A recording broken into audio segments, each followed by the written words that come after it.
Hello बच्चों, क्या हाल चाल। This is OP Gupta, your math mentor on this beautiful channel of yours that is mathematicia by OP Gupta.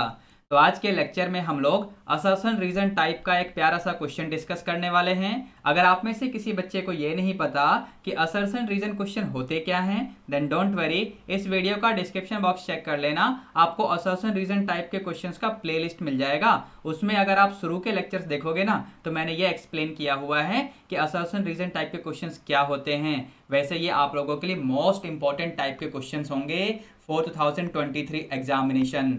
तो start करते हैं जरा। यहाँ पर हमारे क्वेश्चन में क्या बोला गया है बच्चों, असर्शन का मतलब क्या है, यानी स्टेटमेंट ए का मतलब क्या है।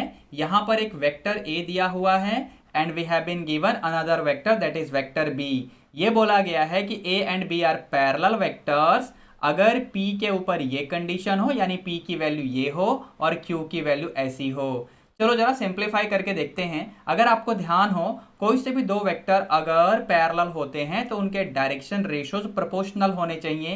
तो यहां पर वेक्टर ए के डायरेक्शन रेशोज क्या हैं बच्चों, वेक्टर ए के डायरेक्शन रेशोज यानी 1 P एंड 2, और वेक्टर बी के डायरेक्शन रेशोज यानी 2 3 एंड Q, और ये प्रोपोर्शनल होने चाहिए क्योंकि हमें बोला गया है कि ये दोनों वेक्टर्स पैरेलल वेक्टर्स हैं। तो मैं यहाँ पर रीजन दे देता हूँ कि अगर वेक्टर ए पैरेलल है वेक्टर बी के, तो इसका मतलब तो यही होगा जो मैंने लिखा है।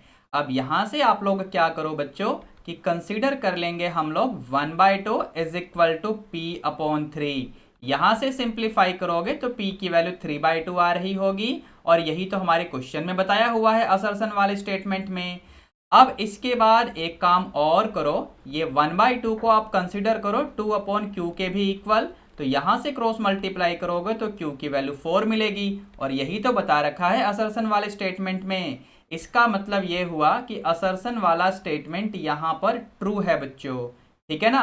अब जरा रीजन वाले स्टेटमेंट में देखते हैं, यहां पर क्या बोला हुआ है। If vector A which is given by this and vector B which is given by this are parallel, then a1/b1, a2/b2, a3/b3।